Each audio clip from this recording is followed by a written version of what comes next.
Jesse. I was like, I think my fibroids are gone. And he goes, really? I was like, yeah, I think they're gone. And he was like, okay. I was like, I don't feel anything anymore. Like, there's no pain. I can't even feel it. I can't palpate it, blah, blah, blah. And he was like, somebody's like, so are you going to have any more kids? And he was like, oh, probably not. Girl, we were pregnant 3 weeks later. So by September of 21, which is only 3 months after this doctor tried to take my uterus, were we pregnant? You can have a holistic pregnancy at a hospital.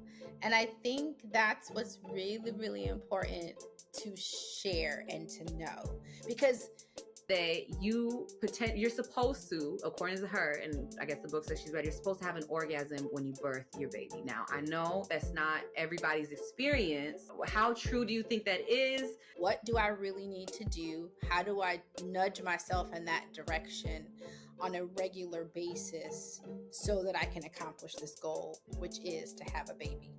There should be someone who should be alongside people who don't have somebody, because his father was not involved in our lives at all. So if you're preparing to get pregnant, we have to think about, are we creating literally fertile soil for baby to grow, right? Like when you think of preparing a garden, you just can't go into the back gravel and plant an avocado seed. Hey everybody, welcome back to Transformation to Expansion. I'm your host, LaJoie Bradley, and today we have a very special guest with us, Olivia Attlee. Olivia Attlee is deeply passionate about maternal and infant health. Over the past 10 years, her work and community engagement has steadily led her to where she is now in her career. Olivia is a trained full-spectrum doula, herbalist, and yogi with a breadth of knowledge to share regarding perinatal wellness, as well as maternity and infant vitality. She intentionally layers this with her knowledge of yoga, asana meditation, and pranayama yoga, Reiki, and other holistic modalities to provide the most intentional and comprehensive support to birthing people and their families as possible. Olivia is a proud member of Alpha Kappa Alpha Sorority Incorporated that peacefully resides in Columbus, Ohio, with her partner Jesse and two sons, Josiah, 22, and Jabir, 2 years old. Please welcome to the show, Olivia. Thank you so much for being here today. Hey, y'all. So, thank you for having me. Of course, yeah. So I'm really excited for you to be here today. We're going to talk about pregnancy, before pregnancy, during pregnancy, and then even childbirth. Because, unfortunately, in the country that we live in, there's not a lot of information out there. And I don't think a lot of people are even talking about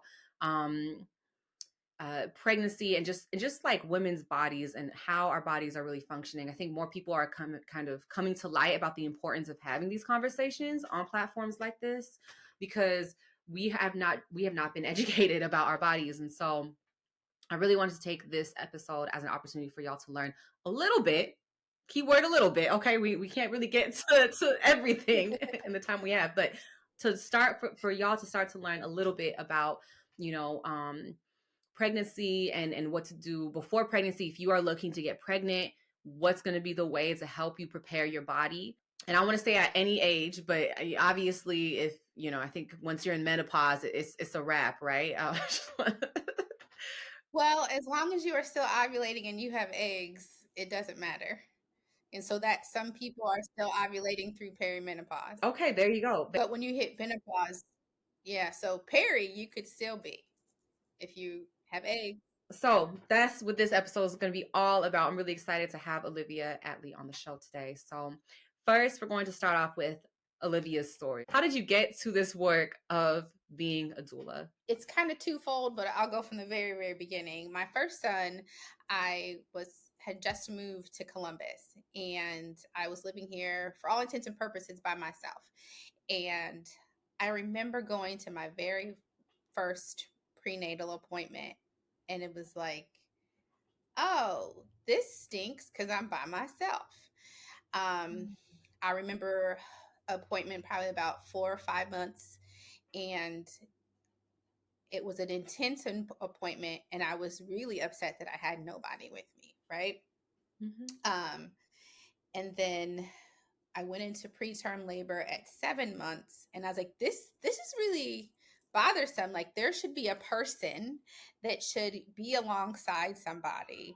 And I like, some days I wish that I still had my journals from back then, because I could like prove to people I wrote these exact words, that there should be someone who should be alongside people who don't have somebody, because his father was not involved in our lives at all from conception beyond. So I literally was by myself.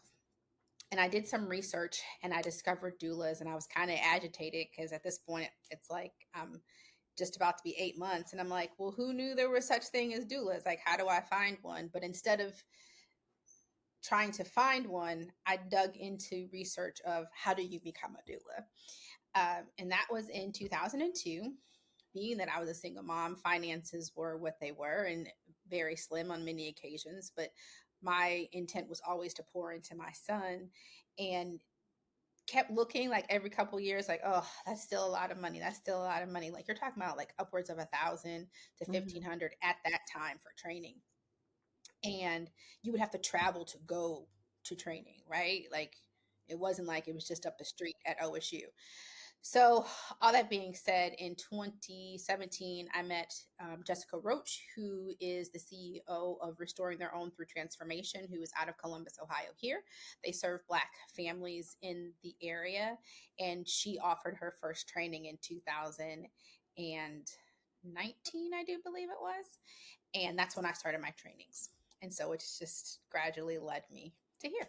That's incredible. And so, okay, so yeah, like we mentioned in the bio, so you have your son Josiah, who's 22, and then Jabir, who is 2 years old. That's a 20-year difference. Yeah. Now, even me, I come from a family, I think between me and my younger brothers, it's a 12-year difference. But 20 Okay. years, that's a gap. It is. So It is.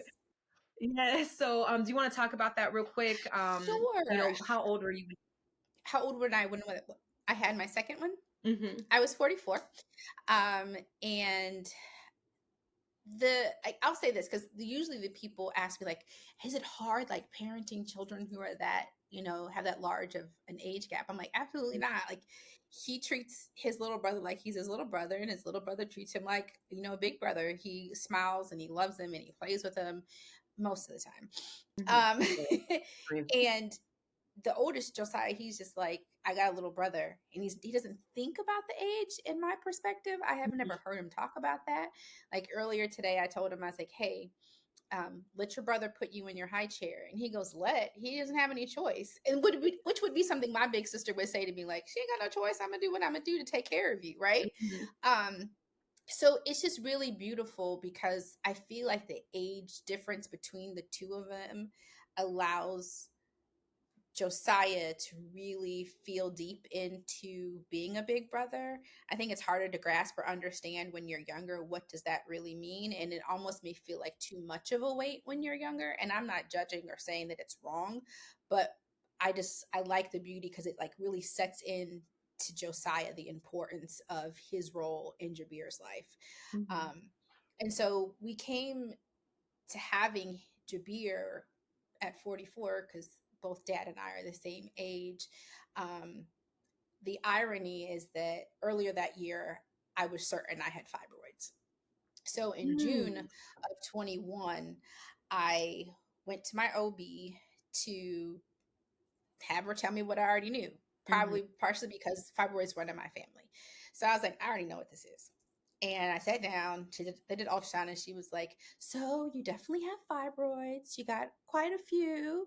And I'm like, oh, great. And she immediately was like, well, we can do a hysterectomy. And like, my eyes are like welling up with tears instantly because I'm thinking, we haven't decided that we don't want to have kids, Mm-hmm. right?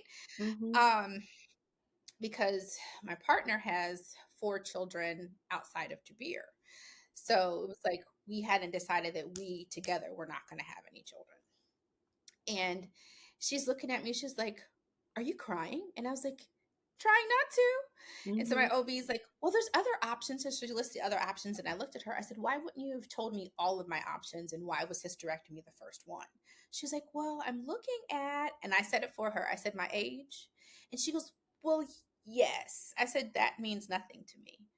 I said, and I explained to her, I said, my partner and I haven't made that decision that this is something that we would not want to do. I said, is a hysterectomy, like, is it necessary? Is like, how bad is it? She's like, oh no, I wouldn't say necessary, but I could get you in August if you wanted to. And I was like, slow down, sis.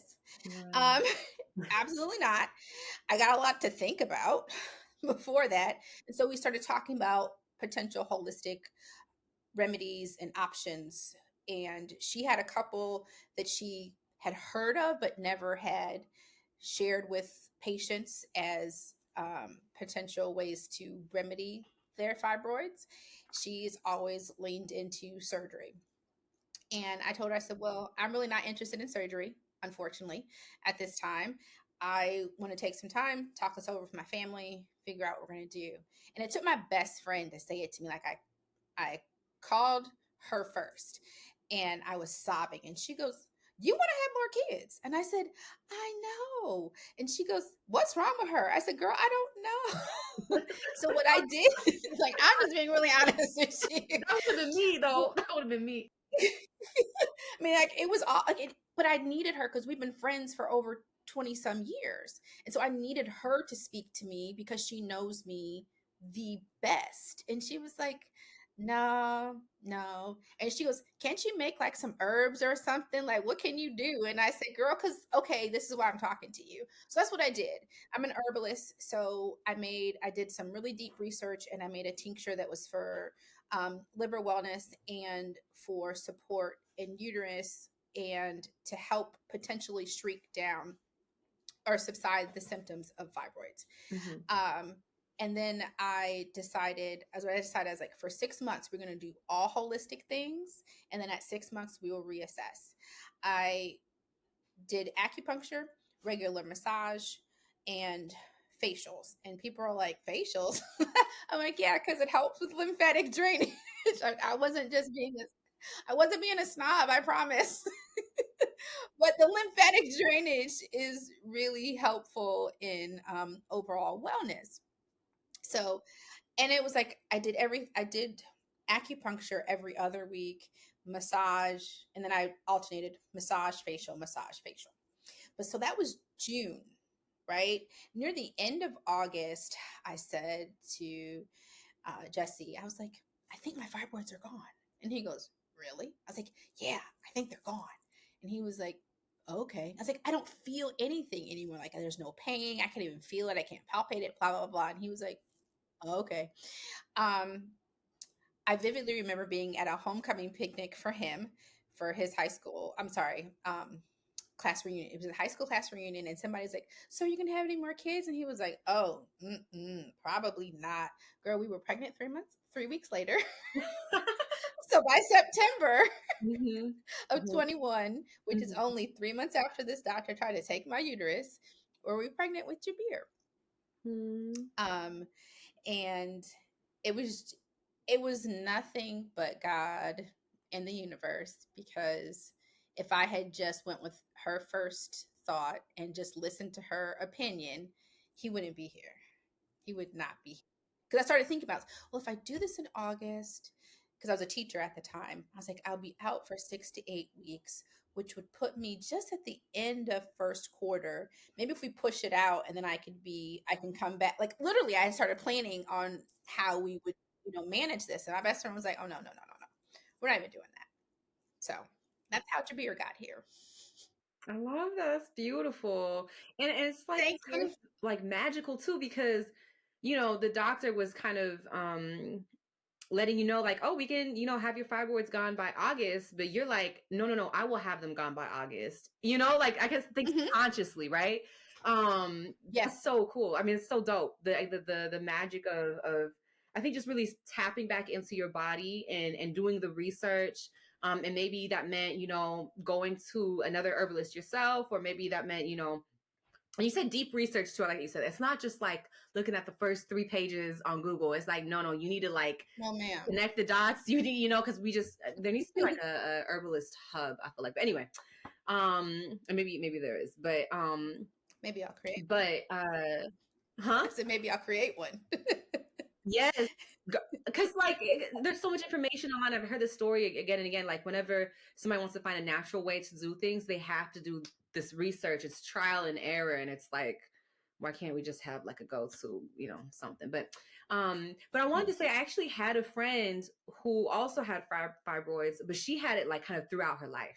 So since she was in high school till her 30s, and the doctors, she would have it surgically removed. I don't think she ever had a hysterectomy, but she would have like something removed. I don't know. I don't know the details, but she was told like, you're never gonna have a baby. Like you're never gonna have kids because this is a hot mess. And then she just had a job that actually gave her medical benefits, and so she went to go get a food allergy blood test, and she turns out she's allergic to dark meat, so she stopped eating dark meat. She only ate like chicken and fish and stuff like that. And like I think a year later she got pregnant, and turns out that was the magic medicine she needed, was to change her diet. That was it. And the fibroids went away. She never had to deal with that anymore. She got pregnant, she had her kid, and again, this is coming from years of doctors telling her you're not going to have kids. And so I think that's the magic of I don't know, just not even diving deep, just dipping your toes into like herbalist and just food, and really just getting to know your body more, I think is really important. Yes. So can you talk to us about that in terms of like prepping to become pregnant, how important that is? Yeah, absolutely. So I think I know I forgot to mention. So that was one of the things is you mentioned that your friend stopped eating red meat, and so did I.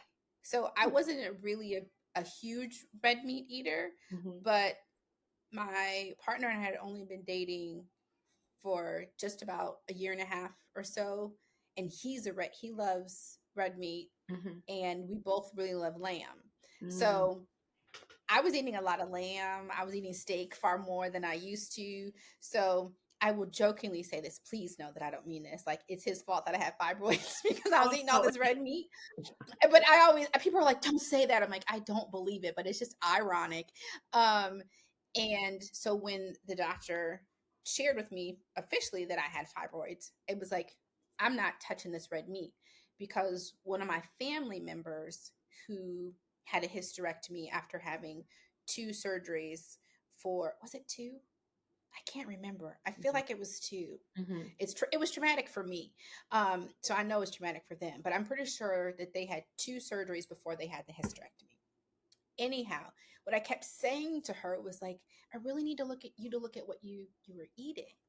And she was like, oh, the doctor just same thing told your friend. But I was really consistent about like, take back on your red meat, cut it back, like being mindful of what you eat. So when I think of like preparing the body for pregnancy, I think, we like to say things like everything in moderation. And for all intents and purposes, I really do stand firm by that, unless that you have some medical condition that says that you should not eat X, right? Because it's going to be sincerely life altering. Other than that, I believe, once again, everything in moderation. So if you're preparing to get pregnant, we have to think about, are we creating literally fertile soil for baby to grow, right? Like when you think of preparing a garden, you just can't go into the back gravel and plant an avocado seed. Now, if it's God's will, it is going to happen, right? But for all intents and purposes, that gravel is not the best place to try to grow an avocado tree. Right? So what would be the best place? We want a body that is free of inflammation and free of free radicals and as much disease as possible. How do you do that? Eat clean. Eat tons of vegetables and fruit, because that helps to clear out your digestive system. And why is that important? Because we liken well, I shouldn't say we, but in the clinical space and other folks who are in wellness believe that your stomach, your gut is like a second brain to your body. So it really tells a sincere story and regulates so much. So if you have all this waste that is stuck in your gut and it can't get cleansed out, and your colon, it like clings to the colon, that creates inflammation. So what happens to that fat and all of the byproduct that comes from processed foods, it begins to like, probably telling too much. I No. should say I'm a former health teacher. Okay. So your stomach and your intestines have these little tiny pores, and so when you have all that waste that's still sitting there, it eventually like starts to ooze out of the pores and into the rest of the body. So that's how it then begins to affect everything. So then it attaches to stuff, and then it grows, and that sometimes it's cancerous, sometimes it's not. And I believe that's part of the reason why we get into fibroids. So eating clean, tons of fruits and vegetables, so you're always cleansing out your system, so you don't have that inflammation, you don't have that leaky gut. I'm sure people have heard that. Somebody on this podcast is like, oh, I've heard of leaky gut. Like, that's what leaky gut is. And I encourage regular exercise. You want to do what's like, you don't need to overdo it. Like, walk every day, and not just up and down the stairs in your house or at your job, unless you're doing like 10 times up and down, like building up a little bit of your heart rate. But like walking, jogging, if you like lifting weights, go for it. Yoga, Pilates, dancing, whatever the case may be, do that on a regular basis, and then continue it through the pregnancy. Drink plenty of water, and as much as possible, stay away from the processed foods. And sometimes we don't realize what is a processed food. Your lunch meats, processed food. Cheese, processed food.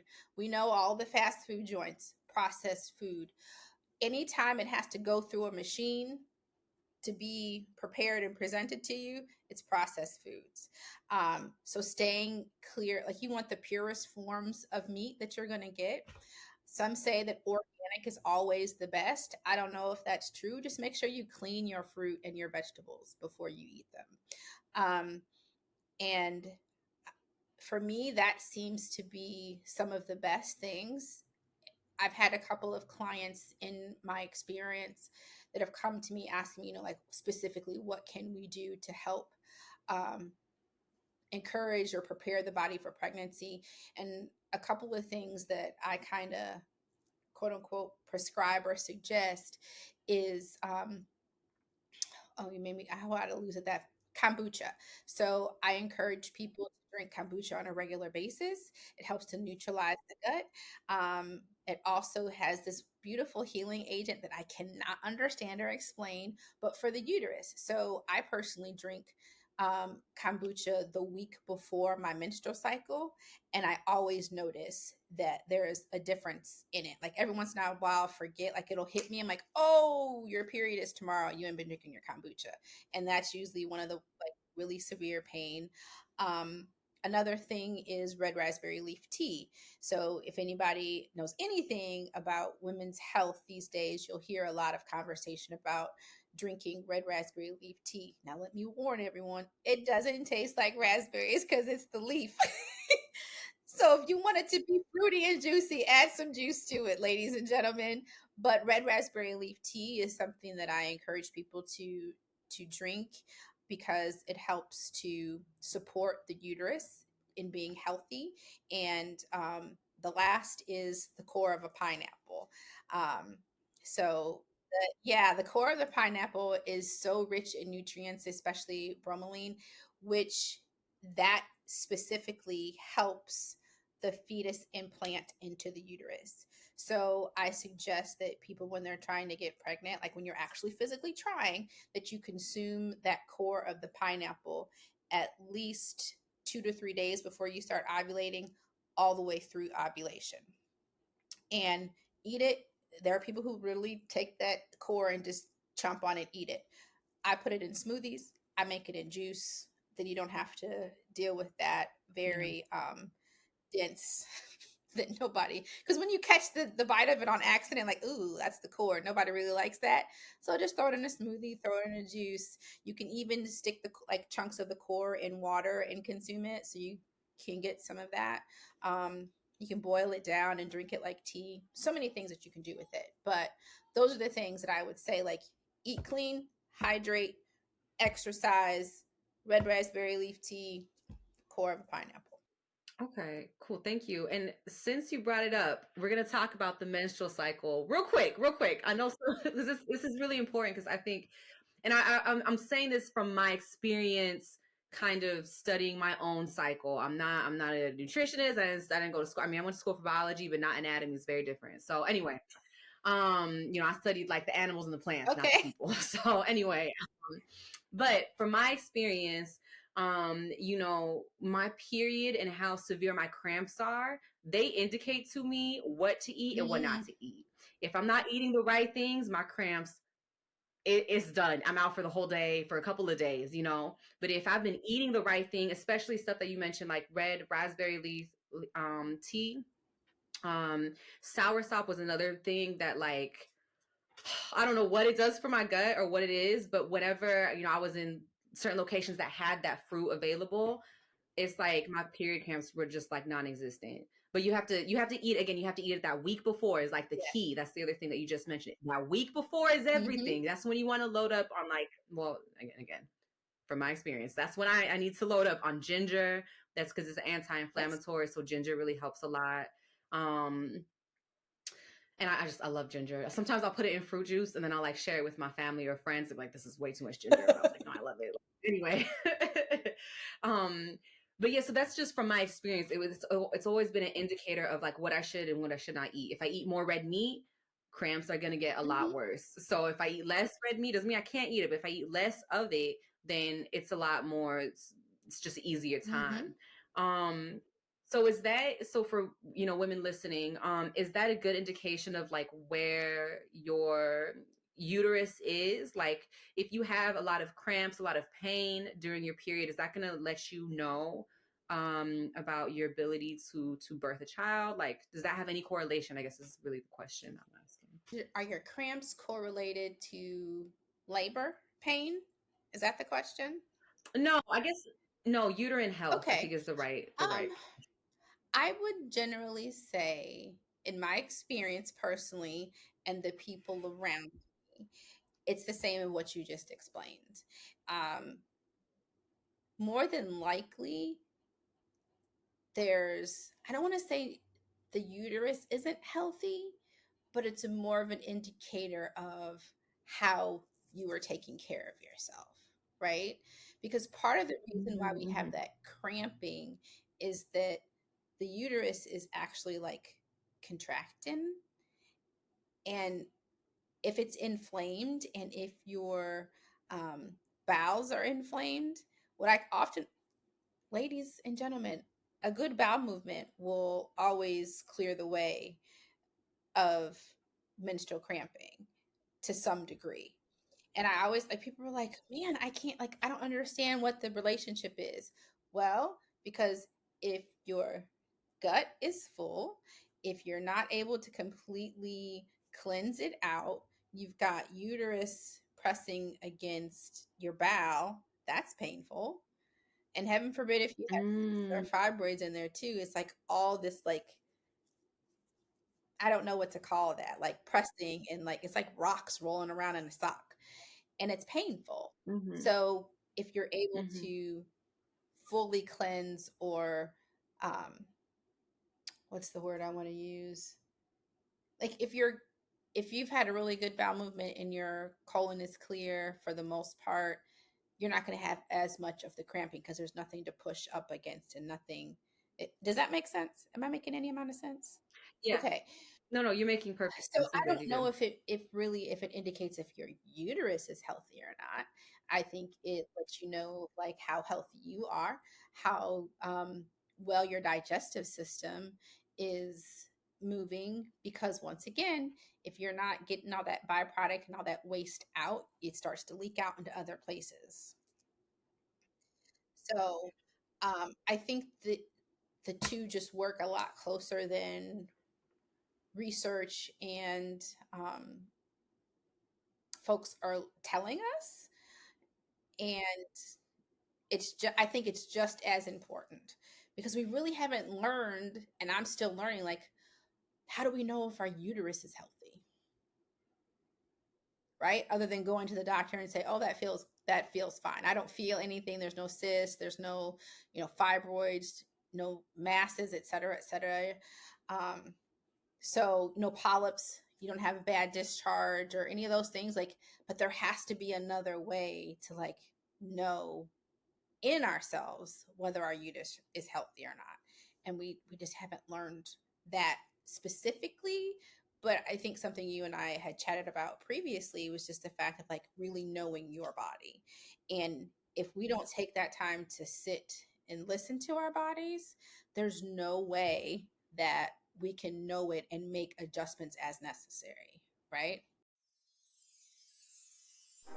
I know today's guest has you filled with questions, but don't worry. You're going to have a chance to sit in this seat on August 15th, 2024 at 7 p.m. Eastern Standard Time. We're going to have our first live Q&A where you get to ask the questions to a previous guest. Make sure to click on the notification bell, subscribe to the YouTube channel so y'all can be the first to know, because it's going to be first come, first serve. Okay? I'll see y'all there. Peace. I think that's kind of the key. I remember a couple years ago, I was just talking to a random woman. She's like 35, and she was like, we want kids, but what was it? She was just like, but something in my body's not working. She's like, I guess I have to go to the doctor, but she knew she was allergic to certain foods, but she didn't want to change her diet. And I was like, girl, like, you want the baby, you're gonna have to change it. I think I actually told her this, even though we weren't really like that close. And she's like, oh yeah, you're right. But I was like, look, this is the reality. Your body is going to, like, that's, and again, this is in my opinion, my experience, traveling around the world, knowing other people, knowing women who are in their 40s and 50s who still have kids and tell me this is normal in our country. It seems to me the correlation between your ability to birth a child and you is that your body needs to be healthy. That's the biggest thing. If you don't take care of your body, if you don't eat the right foods, if you don't have the right lifestyle, if you're abusing your body through drugs or alcohol, how is that going to prepare your body to take care of another human, right? So really just having that perspective, I think, is really important. So for women who are older, I don't even say older, women who are in their 30s and 40s and 50s, what is your, I don't know, like, what is your recommendation as to what they should do to prepare their bodies for childbirth? The same exact things. The same exact things. And it's never too late to change. And I think that's what's hard is that people get older and they're set in their ways. I know a woman who had experienced significant infertility and child loss. And I told her, I said, so I need you to stop eating red meat. Like, not in moderation. I need you to stop eating it. Oh, I can't do that. And I said, well, you don't want a baby. And she was like, what? I said, I love you. You don't want a baby. If you want a baby, you would stop eating that red meat. Start eating it when you get pregnant, if it's that important to you. But you're going to have to make that shift, that adjustment.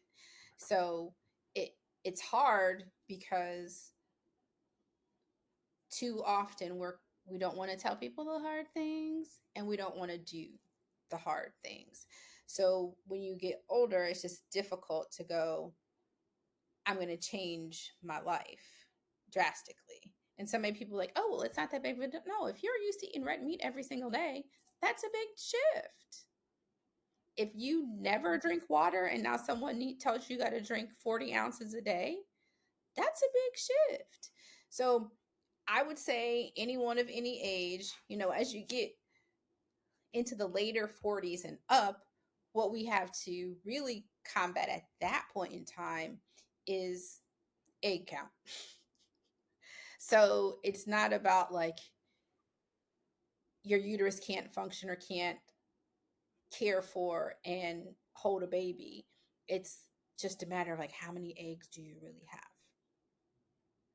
Like, that's really the time that you're pressed against at that age. But you heard everything I did. I did everything that I tell a 22-year-old. Mm-hmm. Like I actually did a consult just 2 weeks ago with a woman who's, I think, in her late 20s. Told her the same thing. Here's what you do. She's like, all right, I'm expecting a baby in 6 months at least. Like I'm believing that if she Mm-hmm. does all of the things, and most of the things she was already doing, she just like need to be more regimented about it. But I can't think of anything that I would tell someone that is older that is, that is different. I would be really mindful of like things such as your heart health. But if you're doing all those things too, heart health is going to follow along in my experience. Excuse me. I guess I should add this in. The other thing outside of, and this is like going the length, okay, is that physical wellness is not just the food that we eat, it's the other things that we take into our body. So I start to think of like what we call chemtrails of, like what's in your lotion, what's in your soap, what's in your dish soap, what's in your laundry soap, what kind of air fresheners are you using around the house? Like we don't do spray air freshener in our house. It's either an essential oil through a diffuser and incense, and we're still really careful about that. But we don't do plug-ins and Febreze, all that kind of stuff. If you ever smell Lysol, it's because there's probably a dead animal somewhere. And not that we've had that, but like that's the extreme of it. Like we had a dead mouse in the house one time, and our boyfriend was like, "I'm pulling out this Lysol," and I said, "And I'm going outside for a few hours. I'll be back." But that is important too. Is like if you're using fragrant everything on your skin, you at Bath and Body Works buying up the store every 3 months, that's chemicals in the body that can cause inflammation, they can cause other disorders or disease and discomfort. So, I mean, once again, that's going the extreme mile. But if you want to pull everything back and be as clean as possible, literally inside and out, just really considering that as well. And it may not mean that you take away everything, but okay, maybe I'm not using fragrant body soap and body lotion, but I still got my Febreze air plugins. I get it. To each their own, but we just need to be mindful about that. And um if you're having a hard time mind shifting, like looking into like literal mindfulness practices that you can take part in or do on a regular basis to help you with making that mental shift, because sometimes it's more mind over body, right? Like what do I really need to do? How do I nudge myself in that direction on a regular basis so that I can accomplish this goal, which is to have a baby? Exactly. Yeah, and also like just because you touched on like using lotion in your skin, I think it's one of the most absorbent. Well, okay, they say your skin is an organ. I don't know, like right? So yeah, It's so the largest one of our body. yeah, so you're putting all this lotion on there. Like, look, it better be natural because it's just like your body is going to absorb that. It's going to absorb it. Um, Mm-hmm. and if you think about it, like I would even go so far as to say if you can't eat it, don't put it on your skin. But that's me. That's me. But I'm right there with you because I completely agree. Like we don't um like coconut oil and shea butter over here. Mm-hmm. Every day. Look. Yes, Once my friend taught me how to like make my own like body butter, it's like a wrap. the game's over. I was like, okay, we good with this. It's a wrap. And it's funny because excuse me, I have a good friend. I was Her kids had eczema, and I was like, so I made him some body butter. And she bought some, like she kept buying it from me. I said, "Girl, why do you keep buying this from me?" And she's like, "Cause you make it." I said, you have a stand mixer just like I do at my house." She was like, "What?" I said, "Girl, put that whisk on there, whip up the butters, mix them together, put the heavy blade on." And she's like, "Shut up." I said, "Girl, stop calling me. I mean, I'll make it for you, but you can do this yourself." That part. I mean, and I love it too because, like, I don't know, I like it because it's cheaper too. And I'm gonna that, be real, and that. You don't gotta, I right? understand. But it is, and what's crazy to me, it's like, so what? Because I know where I buy my coconut oil. I got people on Amazon buying big tubs. I was like, go to Big Lots and buy Butcher Boy coconut oil. You can get a huge tub for like $10. And they're like, no way. Is it still good? It's the purest. Yes. Do not buy coconut oil by Shea Moisture. Yeah, no. It because it's in a cute jar. Girl, buy you a cute jar and put it in there. Like if that's really what it's about, but don't do it. You about to spend $12 on 6 ounces of coconut oil when you can get it at Big Lots for $2. So yeah. Exactly. Yeah, I mean, it's not just cheaper, but you got to pick the ingredients too. Mm-hmm. Like, I always get the like, what do I mix shea butter and mango butter. Mm-hmm. But I get it Mm-hmm. organic and stuff like that, so it's Yeah, like really good quality ingredients. Like that's what I really love about it. So, okay. Anyway, we're gonna we're gonna get back on that's fine. That's track fine. That's fine. with. I'm sorry. I'm sorry. It's my bad. No, no, no. It's my fault.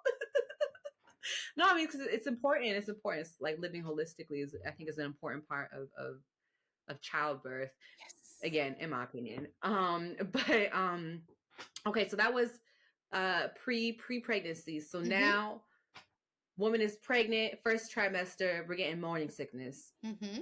And maybe even go a little bit into before we even get to morning sickness, what should a woman expect first trimester of pregnancy? The average person experiences restlessness, excessive, extreme tiredness. Some people's emotions are all over the place and they're not used to that. Um, there's slight abdominal discomfort because your uterus is growing, right? There's an actual being growing inside. And um, that's what the average person experiences. Most people do experience some type of food aversions, meaning don't want or want something specific, and or regular digestive discomfort. That could be vomiting, that could be that could lead to nausea, that could lead to constipation or even diarrhea. So with my first, I had diarrhea for the first trimester. It just Mm-hmm. was like all of the time. I didn't get morning sickness, and I use air quotes because sometimes it's not in the morning, sometimes it's in the afternoon, Mm-hmm. sometimes it's at night. I didn't get morning sickness until my second trimester, and it was at 5 o'clock every single day, every day. It was Oh my wild. God, that's crazy. So, you know, that's what the typical person experiences. But I also find that if we're going back to the same old thing. If you're living a holistic life and you're taking care of your body and eating clean, regularly hydrating, most people don't have the same, those folks don't have the same exact experience as the average person. So, is it typical? Yes, it's normal what we hear people talk about, but it doesn't have to be. I know I got a little bit of morning sickness with my second, and it would be very random. And I wish I could now go back and go, what did you eat before that? What were you doing that was different? Because I didn't have it like that. And my girlfriend, who was pregnant as well at the same time, poor baby, like she was so sick. And here's me. She's like, have you gotten sick yet? And I'm like, no, sorry. But I like some good things to ward off the morning sickness are, ginger, peppermint. I've found also like consuming sour foods. So, green apple, kiwi, um, pineapple, lemon. So, if you want to make a lemon ginger mint water, if you can handle all of those at once, I always suggest that people try one at a time because you don't know what's going to set you off or really work. Because if you put all three together and say ginger doesn't sit well with your stomach. You're going to think that the whole concoction didn't work, right? So try each one a Right. little bit at a time and then see where it leads you.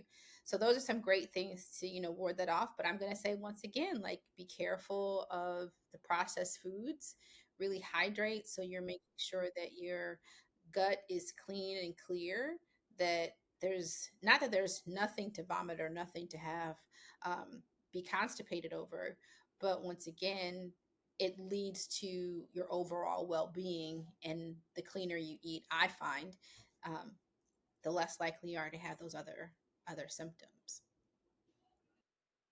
Okay. Yeah, that makes sense. Okay, the cleaner. Okay. Yeah, because I know I followed this one woman. I forgot what her name is, but she's on Instagram and she lives by the alkaline vegan diet. And this was a couple years ago, but she had tracked her pregnancy Mm-hmm. with her on this diet, Mm-hmm. and she kind of talked about it on Instagram. And even her, she still got morning sickness. But I don't think it was often. But she talks about how she used ginger to help her with the morning sickness because she had to use stuff that was going to be on her little alkaline vegan list. So yeah, ginger Right. is like a definitely one that I've heard a lot of.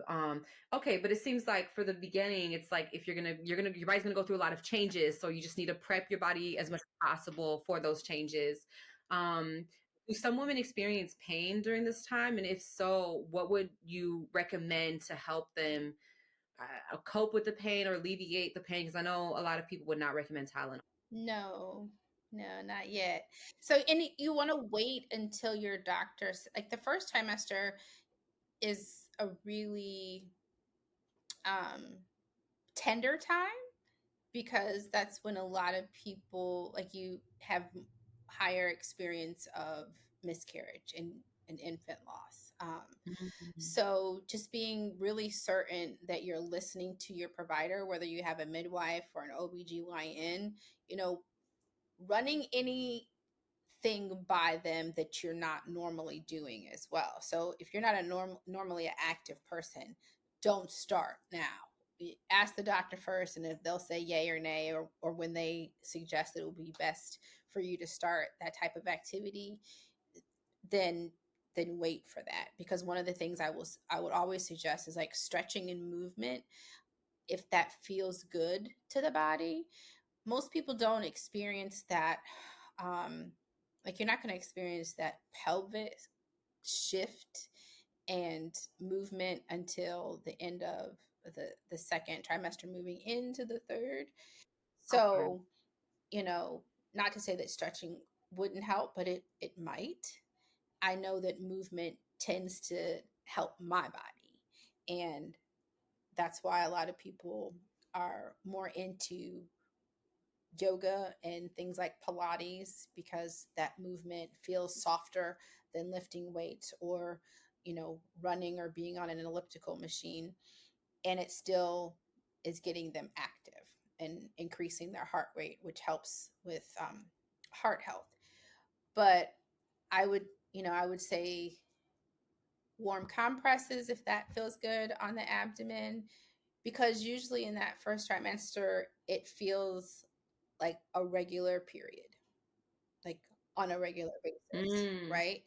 You could just, and I Okay. I don't and I say this to say also, it's that for me, I likened it to, I'm just really aware of my body differently because I can feel this growth, right? Your uterus just feels different. And for all intents and purposes, those of us who have them, we don't think about them until we're on our period, right? Like, if you're not on Mm-hmm. your cycle right now, the only reason why you might be thinking about your period is because we're talking about, your uterus is because we're talking about it right now, right? Um, So, like, most people are not just walking around like, oh, I can feel my uterus do this or that. Does that make you bad? No, it doesn't. But when you're pregnant, you're Mm-hmm. thinking about it all the time. It's a regular thought of, what was that? What's that movement? Oh my God, I felt a twinge. Some people also experience a little bit of spotting in that first trimester. That's normal. It's okay until you start to, like, if you're starting to soak, if you're soaking a pad, immediately you need to talk to your OB, and and find out what your next move needs to be. But some people spot their entire pregnancy and nothing is quote unquote wrong with them or baby. So, you know, it doesn't have to stop, but most of the time it's only a couple of, you know, days or weeks. I didn't spot it all with my first, but with my second one, I did a little bit in the first few weeks of that trimester. And as a doula, I know plenty of doulas and midwives, and everybody's like, I know you're worried. You don't need to worry. It's okay. This is normal. It's normal. It's okay. So those are some of the other things that you can experience. And there's nothing to do to stop the bleeding. You don't want to stop the uterus from growing. So that cramping feeling will probably still be there. You don't want to put a heating pad on, but like a warm compress, sitting in the bathtub and soaking. Epsom salt is okay and safe to sit and soak in. And it's great just for overall health. Like magnesium is great for soothing muscles and regulating your Yeah. nervous system. So, you know, you're getting 2 for 1 there as far as I'm concerned. Perfect. Okay.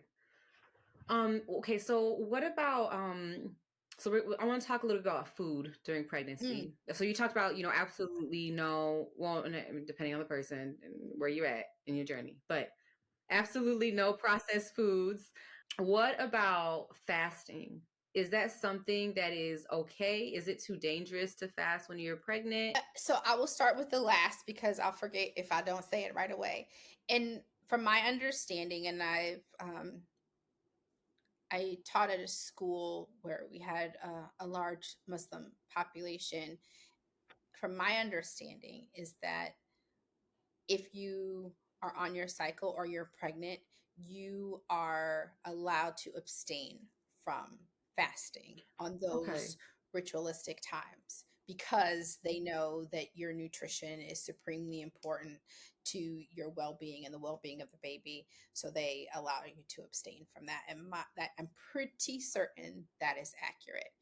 So there's that. So that being said, it's not a good idea to fast. And for all intents and purposes, like especially in the first trimester, you don't want to shift anything that you normally and naturally do eat or consume unless your doctor says so. So it's not encouraged to eat not so you can't eat processed foods. You can. Are they healthy for Okay. you? Absolutely not. But like when you comes to lunch meat and cold cut sandwiches, no cold cut sandwiches. You got to heat that sandwich up. So when you go to Subway, if you're like me, like, would you like this heated up? I'm like, no, I like a cold cut sandwich. But if you're pregnant, you need to have them heated up. So that and staying away from raw, uncooked seafood. So when people say Mm-hmm. sushi, they only think of uncooked, right? That's what it used to like. So that's an average what most people were going to have sushi for. But you can have sushi that's cooked, right? Sometimes there's with the clams on the top, that's cooked. Some of them are made with cooked seafood. So it's not about just you can't eat any sushi. It's the raw, uncooked any meat, but specifically your seafood. When it comes to red meat, you medium well, like you don't want a juicy blood red steak or lamb, right? So that those would be the some of the things that like you want to steer clear of as far as consumption is concerned. Also, some other fishes are just not good for you to consume. And I apologize, I can't remember off the top of my head, but just check. Like your provider is going to tell you right away, don't do X, Y, and Z. They love to tell Mm-hmm. you everything you can't do, shouldn't do, and all the scary stuff. So I like to go, so tell me what I should do, tell me what I can do. That would be great to hear. You know, just careful of, as we already said, like how you wash off your fruit and vegetables. Don't be plopping in grapes when you get in the car. Like, no, ma'am, you need to clean those bad boys off. Mm-hmm. Drink as much water as you possibly can. You need to be hydrated. So, you know, those are the majors. And I can't think. Other things would just be, you know, if your doctor specifically says if it's something that you shouldn't be consuming for whatever reasons, of course, abiding by that. Get started on your wellness journey today. Whether you are starting your wellness journey in the middle of it or finishing it, this library will help you so much on how to jumpstart your wellness. And really, it has so much more than that. It has full guides on how to quantum leap, full guides on how to manifest, and even my personal favorite, coloring books. Yes, and I'm talking unique coloring books. Y'all already know who you're dealing with, okay? We have baobab coloring books, cactus plant coloring books, and so much more. And it's completely free. So please make sure to check it out, especially if you're on your wellness journey, or if you know a friend who is on the wellness journey and wants some free resources, please let them know about the wellness library, okay? The link is in the show notes below. I love y'all so much. Let's get back to the show. Okay. So this kind of ridiculous question. It's not a ridiculous question. Oh, I love it already. If I'm so let's say I've been eating holistically the past couple of years. I'm pregnant. I'm craving McDonald's. I don't think this will ever happen, but let's just say I'm craving McDonald's, right? Or I'm craving something that I know I don't typically eat.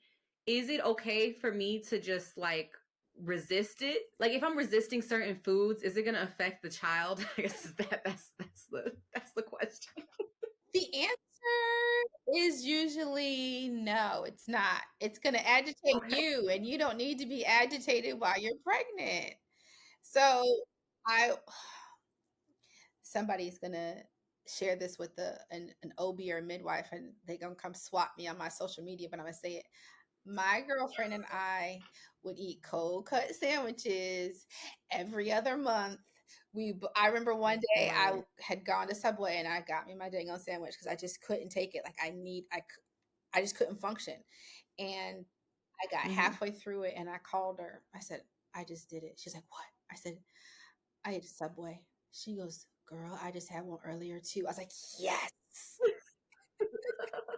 We didn't die. The babies didn't die. The babies were okay. Everyone was safe. No worries. Everything is all right. So it's not like it's not going to harm the baby. And I'm careful to say this, like there's usually something, and I learned this from my neurologist. So I've suffered from migraines since I was 14. And my neurologist in like my early 20s said to me, I was saying something like, you know, I really try hard not to eat a lot of chocolate and processed food, blah, blah, blah, because that adds to the nitrates have been known to trigger migraines. He said, listen, 9 times out of 10, whether you ate that coffee or that dark chocolate or had a coffee or your processed food, that migraine was going to come no matter what. And I'm like, are you sure? And he's like, yeah. Oftentimes, our bodies crave things because there's something in that we need. And it's not just an emotional need. So there is a wellness property to dark chocolate as well as red wine. Maybe you're craving a cold cut sandwich, which is processed meat, because you have low sodium, right? I used to crave ramen like crazy. And I mean like your package ramen, not the good stuff. The college ramen. Okay. Yes, there you go. The college ramen. That's what we're going to start calling it. Thank you so much. So, and I would be upset because of my migraines. I knew it had so much sodium and I was afraid to eat it.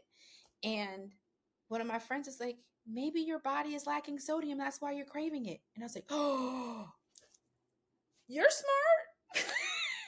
I didn't think that.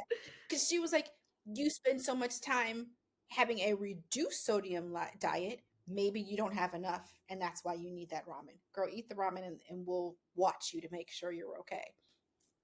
So I say all that to say, like, same thing in pregnancy.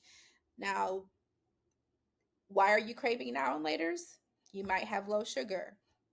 Or it's just you like the flavor and the taste, and it's nostalgic. It reminds you being when you were a little kid running to the corner store and getting them for 25 cents. So that's fair, but also like after a while you go, okay, so what is it that I'm really needing from this? Is it the sugar? Is it because I need something sour? So let me find another way to increase my sugar intake that is a little bit more holistic and healthy, how can I get that sour taste, a sour apple, right? Or a lemon water or a lemonade instead of eating sour punch straws or now and laters. Yeah. Right. You got to have the alternatives. Yeah. Okay, so that's the first trimester. So it just seems like in the first trimester, you should just don't really change anything drastically. Keep doing what you're doing, but kind of be aware of what you're eating so that you can reduce the amount of times you have morning sickness. Yes. Yes. Because sometimes it is triggered by that, or you're just really sensitive. Like you may come to find like it's you're sensitive to something in your environment. And so what do you need to eliminate? We had to change up the soap that we use, the fragrance of the soap that we use to clean our house because man, Jesse would get in that bathroom and spray. I'm like, nope. Mm-hmm. That give it away because we can't use that for the next few months because I can't keep throwing up because you clean in the tub. Right. Yeah, and I think part of that is the emotional thing too. I remember just sometimes, you're around pregnant women. I think everybody has had this experience. You do something wrong, right? And the pregnant lady is like, I need to go. Like it's like, so what is that kind of, you know what I mean? Like it's like it's nothing to do with you, right? It has nothing to do with you. It's just that emotional imbalance is for that individual, that woman. Because your hormones are shifting. Your hormones are changing. So that's what that is. And I almost hate to hear it because I'm thinking not all of us were like that. And if you are a well-balanced person emotionally, you can learn how to, work through that. And I think what happens is that some of us lack that social emotional intelligence to be able to go, ooh, I can't believe you just said that. And instead of taking a pause and figuring out a more productive way to address it, people are so quick to respond in an adverse way because that's what we're used to, especially right now in society. Like we're real used to like pop and fly at somebody because we don't like what they said or what they did. So yes, emotions can run high because hormones are fluctuating and shifting and adjusting to something new and something different. I don't think that it's a fair assumption that every pregnant person is going to be snappy and agitated or bothered. And if you are, that's your business. I didn't find myself being any of that either time. And I feel like I have a quality emotional intelligence thanks to my beautiful mother who is a retired social worker. Like you don't get to be funky. Like you can be mad about something, but you can't have a funky attitude. You can't mistreat people because you don't feel right or you upset. That's too bad. That's your life. You better figure it out and figure out how you're going to talk to me. I don't care. So I've lived that. So being 44, when my students would come like agitate me, I just stare at them like, can you come back later? Oh, you only bother with us? No, not right now, baby. I don't. Versus fussing at you, get out of my office, get out of my classroom. Like you don't have to be that way. You don't. But that's another podcast. We'll talk about that later. Okay, yeah, that's another episode.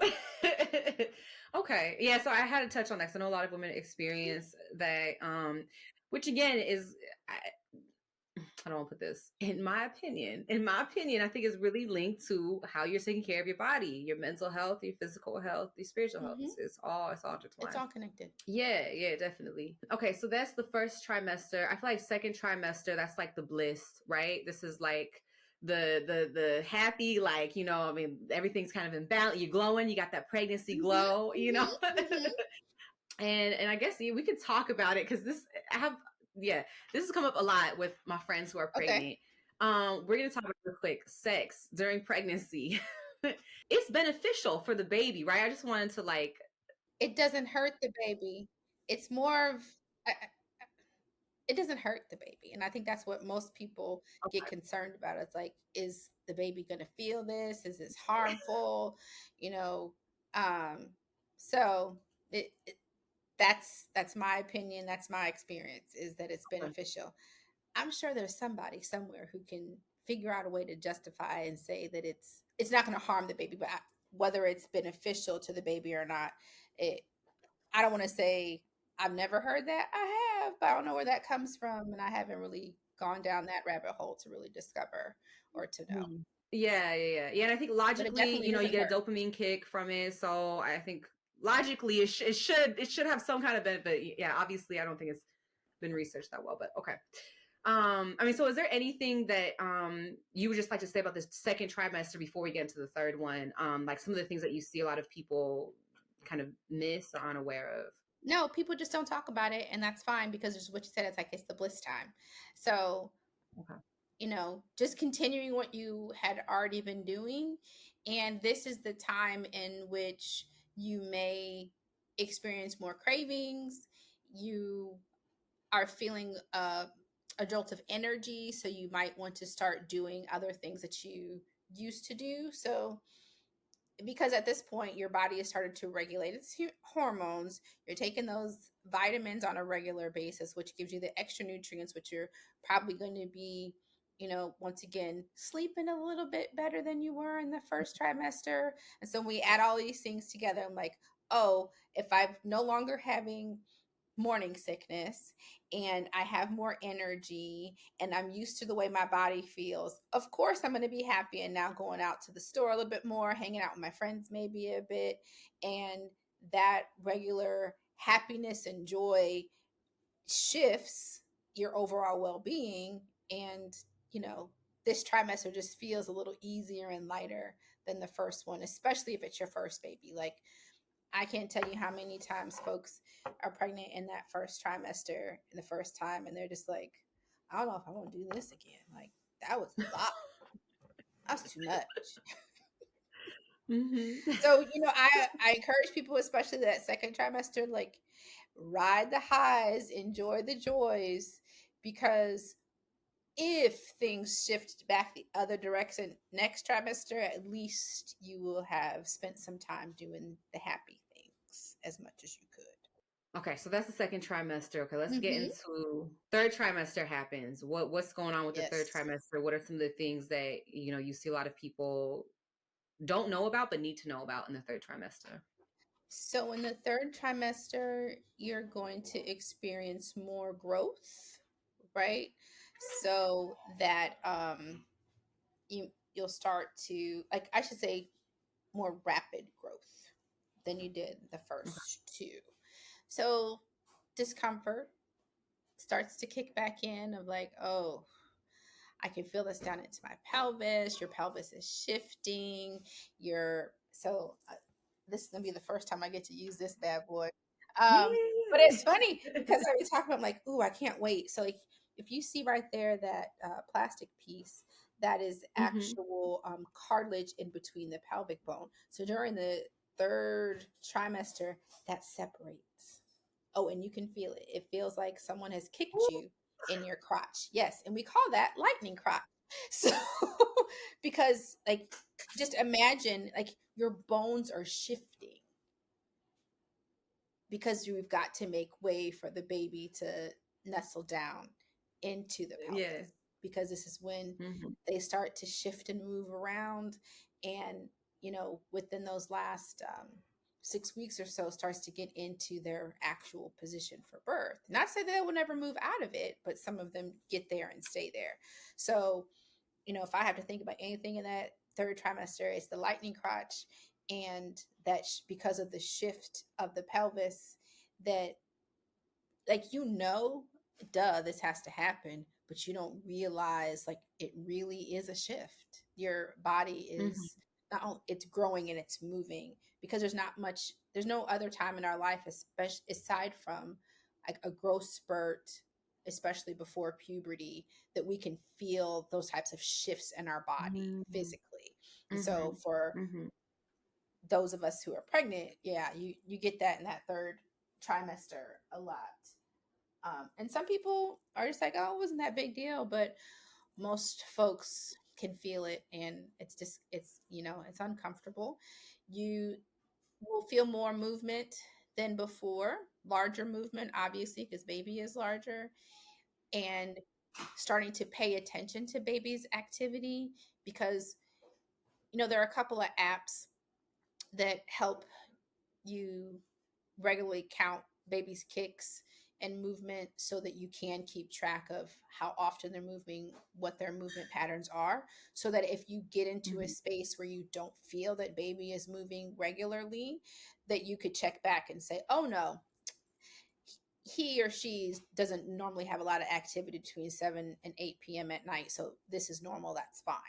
But if you're seeing those larger stretches, this is when you need to make sure you're in communication with your provider. They'll probably call you in to come to a non-stress test so they can watch you and monitor baby for 20 to 30 minutes and check and make sure that everything is still, good and everyone is healthy. So those are the Okay. major things I can think of during the third trimester. I mean, there's the preparation literally for, now childbirth, and most people's brains make that very quick, hard shift into that mental awareness because it's closer than it was far. So, Okay, so real quick. So before we get into that part, 'cause that is one part we're going to talk about it because again, mhm. it's painful or well, discomfort, painful. I mean, how you want to put it. Is there any way to kind of help with that, with that movement of the bones of your body? Oh, Is there anything you could do? Okay. exercise. Okay. Okay. Okay. Like how like you thought it was gonna be something bigger. I'm sorry. Um, yeah, exercise is the way. So I know it sounds like I'm saying this just because I'm a prenatal yoga teacher, but prenatal yoga is something I strongly suggest. And even if it's not prenatal yoga, like you can go to a regular yoga class. You don't have to take a prenatal yoga class, but some Hmm. type of, movement and exercise. But for me, the yoga is so close to the stretches and movement that really help encourage physiological natural childbirth. So that's why I encourage it Hmm. the most, is because 9 times out of 10, whatever you're doing in that yoga class, aside from a headstand or a back bend, you would end up doing in some form in labor to help encourage baby further down into the pelvis for delivery. Oh, okay. One more thing before we get into Yes. the big show. Vitamins. You mentioned vitamins earlier. What are some of the essential vitamins that you would highly recommend, especially for women of color too? Because I know it could also vary depending on your ethnicity. Listen, during pregnancy, I encourage taking a prenatal vitamin, and you really have to kind of play around and figure out which one is the best one for you. Over the counter ones are just fine. Sometimes your doctor can or will prescribe one of the more boutique ones that are a little softer on the stomach. Um, Hmm. and that's fair. Go ahead and get them because those are covered by your insurance. So go for it. So I mean, what the easiest way is make sure you're taking your prenatals on a regular basis because it's, I don't want to say it's only, but it's basically an increase of vitamins from your regular multivitamin and making sure that you Okay. have more folic acid. So if you weren't taking anything with folic acid prior to, but if you're taking a women's prenatal, 9 times out of 10, there's folic acid within those vitamins. And I guess one thing I forget to suggest, but now it's funny because I was doing this before it became a thing, Hmm. is that I was suggesting that people take a prenatal at least 6 months before like if you're trying to get pregnant, start taking those prenatal vitamins. Oh. There's Hmm. a prenatal vitamin company, I can't remember the name of them, who came out with a pre-pregnancy vitamin. I was like, y'all beat Right. me. But I've been saying this for years, and I meant to like compare and go, so what's really the difference? It's just your prenatal vitamin in a different package. is all it is. This farm isn't just any farm. It grows for Juice Plus. Juice Plus is farm-to-capsule nutrition made from 30 different non-GMO fruits, vegetables, and berries. Harvested at peak goodness to make nutrient-rich plant powders in convenient capsules. Clinically proven for over 20 years to support your wellness. And makes it easy to help bridge the gap between what you should eat and do eat. Fruits and vegetables are always on the table with Juice Plus. Juice Plus. Goodness is our natural state. Okay, good to know. Good to know. So if it's more expensive, just get the prenatal vitamin. Just literally, just get the prenatal vitamins. I tell you, truthfully, the real here is, if you think you ever want to have a baby, start taking prenatal vitamins as your vitamin. Just do it. End of the story. Good to know. Okay, noted. Okay, great. Okay, cool. Yeah, I had to step into that because that's like, there's a whole thing. And then of course, you know, for those of y'all who really want to have like more of a holistic or natural experience, I guess, of having your prenatal vitamin, do your research, look at the ingredients, figure out what's going to work for you and what's not going to work for you. Please look at the ingredients too, because sometimes some of these vitamins will have fillers and stuff in it that you might be allergic to. So look at the ingredients. Like, I cannot stress that enough. Okay. So now we're going to get to the big show. Childbirth. Dun, dun, dun. Oh my God. I've heard so many different stories, so many different ways of doing it. I think for this conversation, we are going to, because we know you can go to the hospital, get the drugs, pop it out, get a C-section. I think we know about that. Let's get into more of the holistic practices, because I think more people aren't going to know about those than you know, the process that'll happen in at the hospital. Unless you want to say something in particular about having a child. Okay. So you can have a holistic pregnancy at a hospital. And I think that's what's really, really important to share and to know, because I would believe that at this point, 80% of those of us who live here in the United States of America are going to opt to go to a hospital. Okay. I don't know the actual data and metrics on that to date. Most folks really aren't sharing it, so it's kind of hard to gather.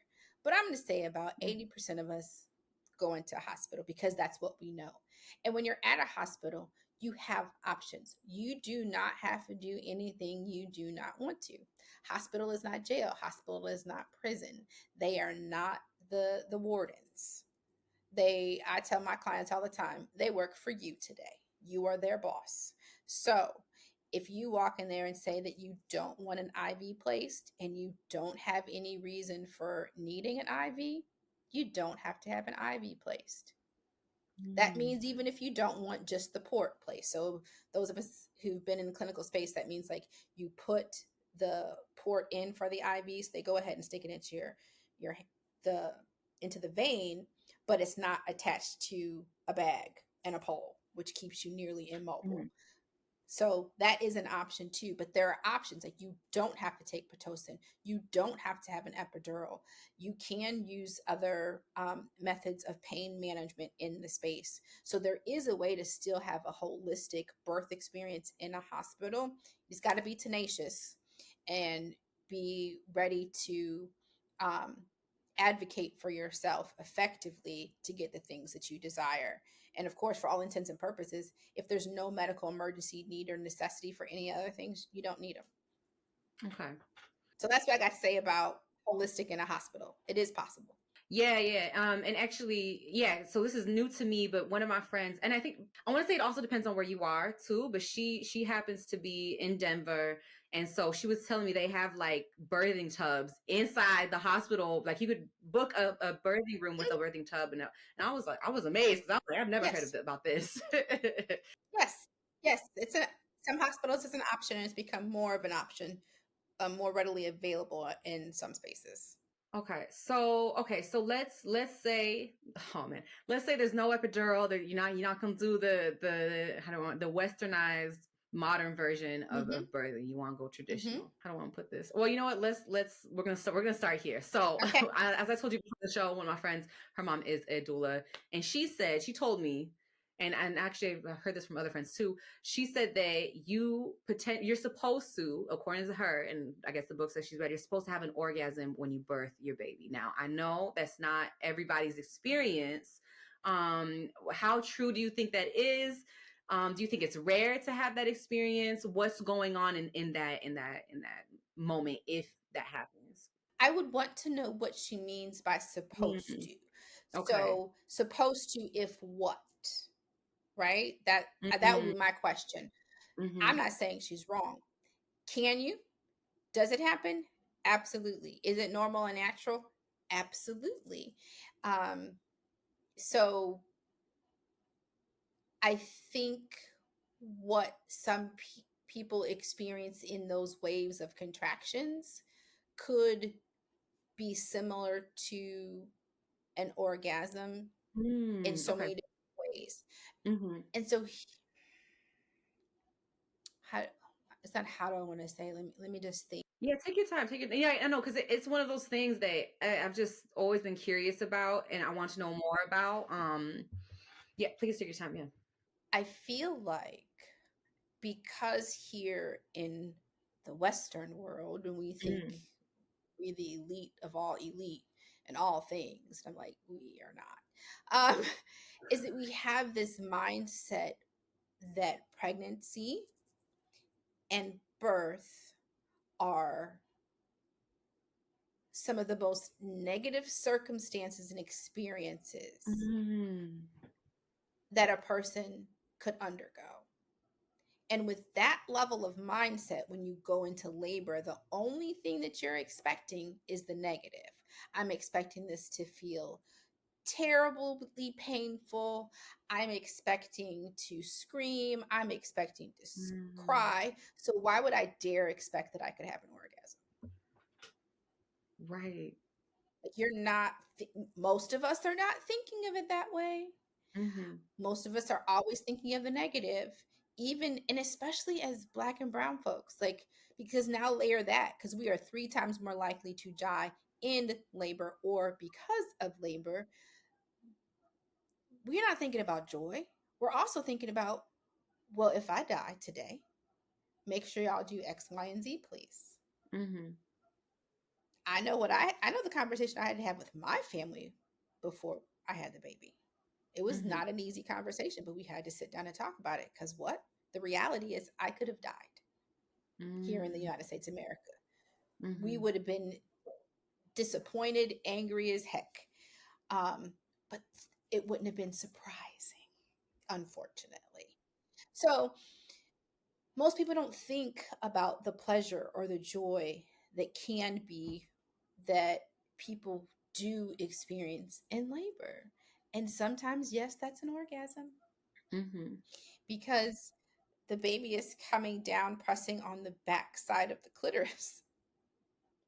You may not recognize it because, heck, I want to remember what the statistic is on the number of women that don't ever experience orgasms.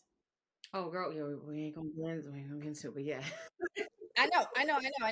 But what I'm saying is, like, so if you don't normally experience it and you really don't know what pleasure is and you don't know what that feels like, that could be layered underneath the ring of fire. That could Mm. be layered amidst that contraction, but all your brain has been programmed to believe all of your life is they tell you the dumb thing. It's a little lemon and it's a watermelon's gonna come out. Well, dag. That didn't make me happy. So now I'm only thinking about all this pain and this excruciating experience versus like pause, breathe, listen to my body, watch my body, and go, oh, I felt that. Right. Mm-hmm. Right. So I don't, once again, I would love to hear what your friend's mom has to say about like supposed to, if what. Mm-hmm. Yeah. Because I believe there's probably certain circumstances that would help Mm-hmm. make that more available to someone. Okay. Yeah, like I said, it's just one of the things that when I had that little maybe 30-minute conversation about what she does with her, this was one of the things that stuck out to me, because again, this is stuff that nobody told me, so it was just it always kind of stuck with me, so I had to ask. No, Okay, that's great. so this process of pushing the baby out, but so we know exercising, taking the vitamins. What are other ways to make that process as smooth as possible? In an optimal situation, you have been getting your body physically ready for this pregnancy from the beginning. Okay. And so that means regular exercise as it's permitted by the provider. So, and it depends on each person. So once again, I identify, like, if you didn't have a physical activity regimen prior to being pregnant, your provider is probably going to tell you to wait until your second trimester, or they will say, okay, if you're looking to increase activity in your first trimester, you can do this, and they'll probably say something like walk 20 minutes 3 days a week or something like that. Mm. So it's a regular preparation, and especially in that last trimester, being very intentional about movement, a variety of stretches and poses that are yoga centered that can help open up the pelvis, encourage baby's head down into the right position.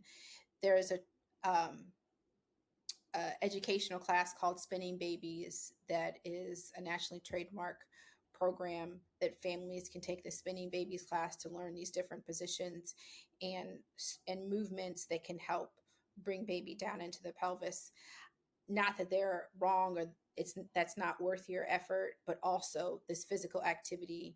And listen, prenatal yoga is, I promise, I swear by it, because anyone who takes it seriously and does it on a regular basis definitely sees the difference in their labor experience than those who do not. Okay. Okay, cool. Is there anything? Yeah, I guess. Well, I'll just ask this too. So, a Okay. friend of mine, friend of a friend, I think her aunt, she would use witch hazel to help. Yeah, so yeah, so one of those things. This is like, but she would use witch hazel to help with that process. That's how we're gonna put it. So is there Help with anything we should pushing put? baby out. Yeah, well, I guess she used it, I don't know how many months in advance of delivery, but she would kind of just, I guess, swipe the area with witch hazel, and she said that helps with the muscles. I guess the muscles kind of expand. But is there anything else you know of that could help with that process? The strengthening of the muscles in the uterus, red raspberry leaf tea, friends. Okay, cool, perfect. Literally. So that it tones the uterus and it helps the uterus learn how to contract. So if the uterus is not contracting strong enough, you're not going to get the baby down and out, right? Okay. So oftentimes, um, baby's head is too far up. Like you, so there's three things that you need to consider as we like think of body being in the optimal space for delivery. And so Hmm. that's dilation of the cervix. 10 centimeters is the maximum. Like that's what we're looking for. Let me not say we, that's what clinical folks are looking for, because Hmm. I'm looking at the body and listening to the body, like knowing when pushing is probably smart. Um, you're also dealing with the effacement, so the thinning out of the like there's like a thin layer at the base of the uterus, like you want that to thin, as Hmm. well as stitching. So this is the one that most people don't hear about. And here I go back to this thing. I'm so glad I bought this. Yeah, me too. Now you have to show us. So you've got you've got all of this back here, right? Your spine. Maybe if I turn it to the side, I can see a little better. But you have these different stations, and the highest up is -3, -2, 1, 0. And I Hmm. think I may have gotten that right. So 0 is when um, you're like right at the bottom of the pelvis. So like down here. So that would be 0. 1, 2, 3 on the opposite end is like baby is starting, like head is coming out. Okay. So the optimal space is 10 centimeters dilated, 100% effaced, and 3 station. That's like an OB, like, oh my God, yes, let's go. We should have been pushing a moment ago, right? Okay. The thing is, none of it is an indicator of the other. And on top of that, as I already said, it doesn't mean that you can't or should not push before you get there. My OB was amazing for so many reasons. And the big one was this.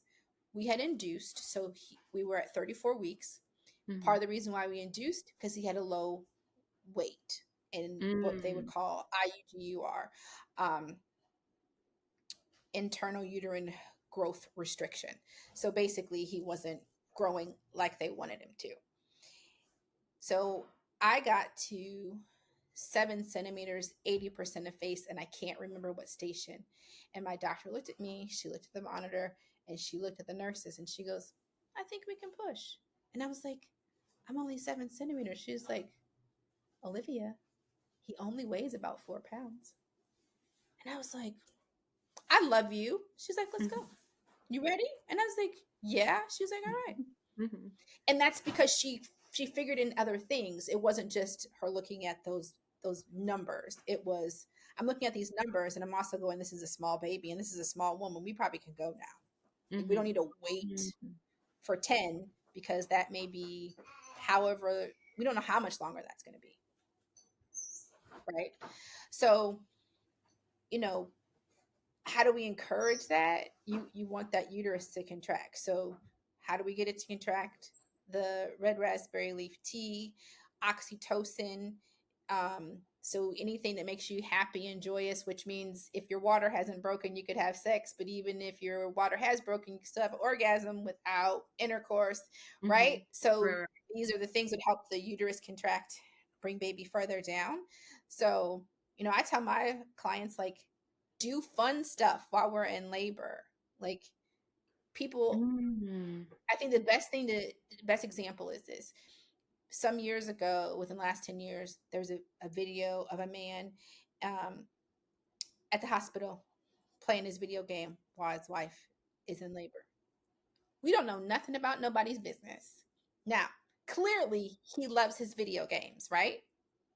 That brought him joy. How do we know that she didn't go, as long as he's happy, that means I'm happy, which means this baby is safe and coming out into this environment? Like, we don't know what that conversation was because my client, somebody was like, can I bring my game station? I looked at his wife. I said, can he bring it? She's like, girl, yes, he loves that thing. I was like, she said you can bring it. Go for it. I watched cartoons. Okay. I was watching Tweety Bird. I love and my this. doula was so agitated with me. She came back there. She said, what are we doing? And I was like, watching Looney Tunes. And she was like, we need to move. I was like, but it's so much fun. But it made sense. Like, I was happy. There was joy and I was contracting, but I wasn't focused on the pain because I was laughing at Tweety Bird and them. So that oxytocin is helpful. There are other herbs that people like to recommend, like cotton bark can help with contracting. Also, healthy digestion. So the more you urinate, the more you have bowel movements and continue to clean out your digestive system, you are making room and space for that baby to come down. And ultimately, that's what we need. Like, we mean that baby all the way down into your pelvis so you can push. And then there's this thing called a ejection reflex, that eventually, like, baby just like pushes the rest of the way out on its own. And so the optimal and most natural holistic things are, you know, a uterus is contracting on a regular basis, baby is low, and how we create that is all those other things. Okay. There's other herbs too I should identify. I don't personally use them. So I try not to talk about them, if that's understandable.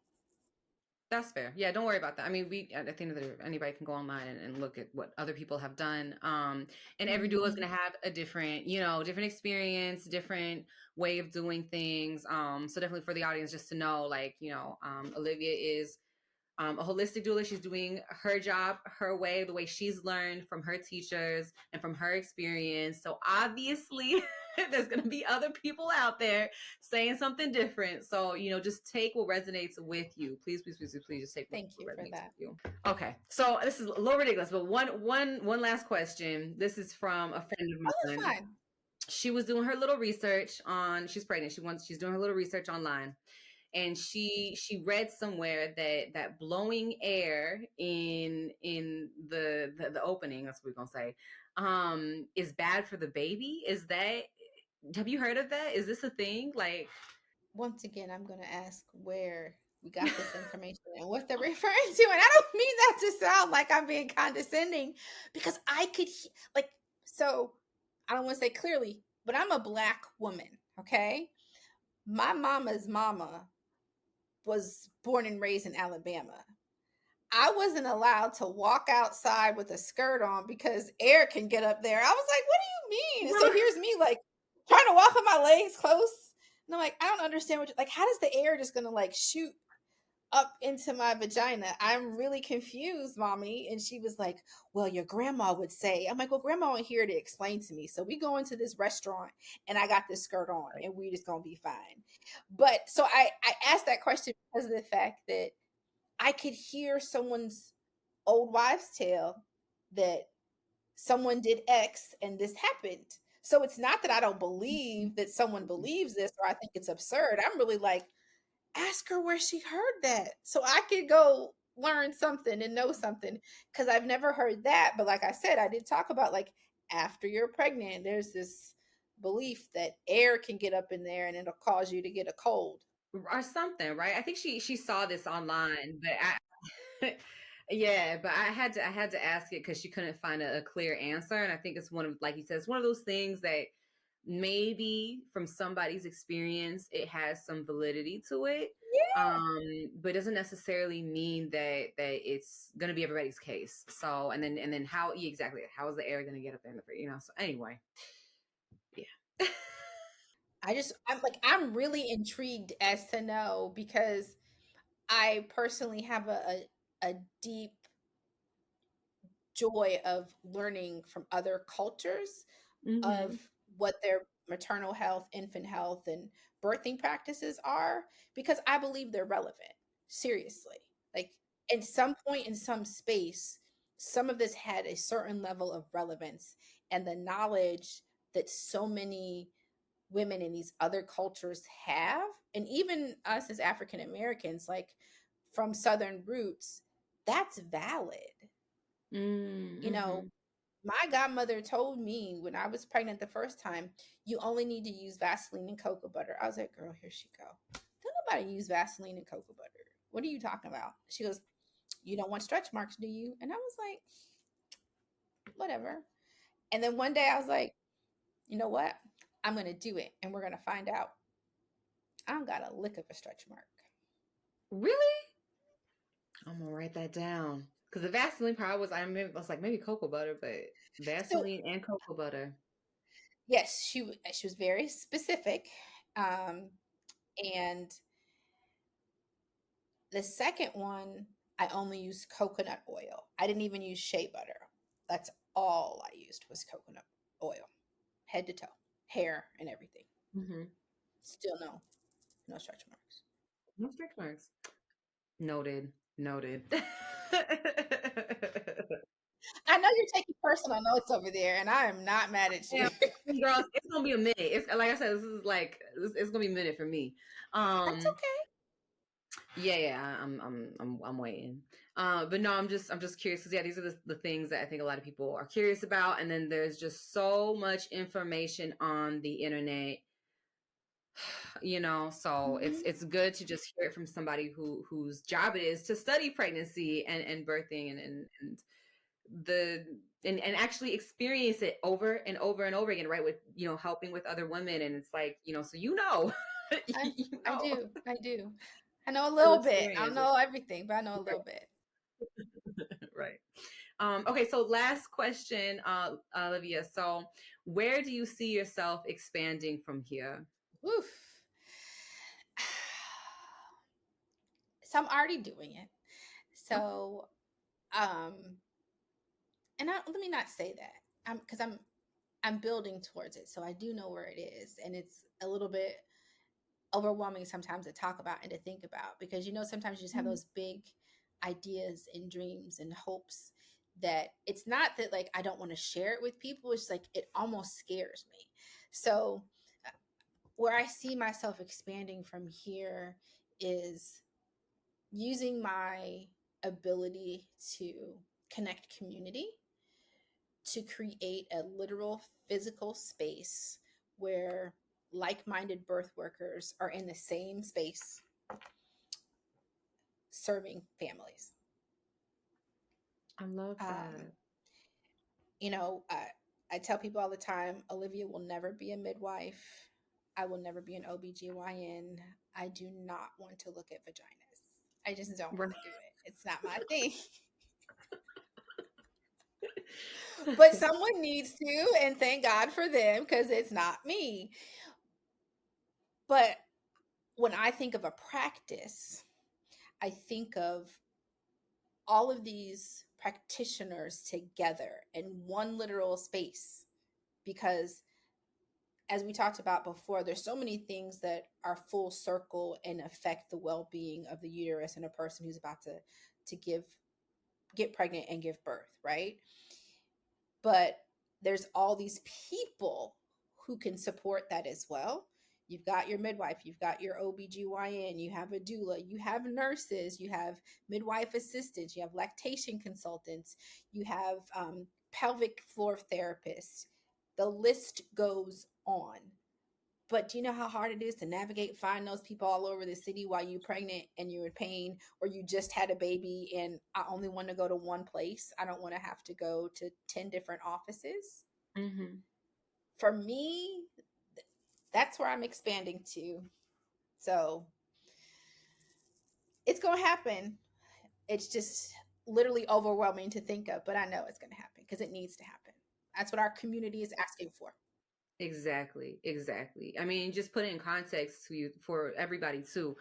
When you're pregnant, when you have kids, you do not have time to be going to one office uptown, then going downtown to another office, and then maybe having to go back home, doing it online, all of that stuff. It's a lot. So I think it's, like you said, it's needed. It's absolutely needed. So I'm really excited to really see this come to fruition, because Thank you. yeah, I think it's really going to change lives too. It's really going to empower more people to really change their mindset around pregnancy and childbirth, and to really start to see it with ease instead of seeing it as this challenge, Oh my gosh. So thank you so much for the work that you do, Olivia, and thank you for your vision. I'm so excited for it to manifest. Thank you. And so as per usual, guests, our audience, we have Olivia has offered some resources for pregnancy. The link will be in the description below. And then also for a limited time, you can get 35% off all of her Jaw Herbal Creation products. The link is also in the description for that. Okay. So thank you again, Olivia, for being on the show. You guys make sure to check those freebies out down below, and then also her link if you want to get in touch with Olivia, and also get in touch with her network, because I'm sure she knows a lot of people in the childbirthing industry too. So if you want to get in touch with her network, anything, you have her contact below. The link will be in the show notes below. So thank you so much, Olivia. And of course, as usual, y'all, I love y'all so much. I will see y'all next week.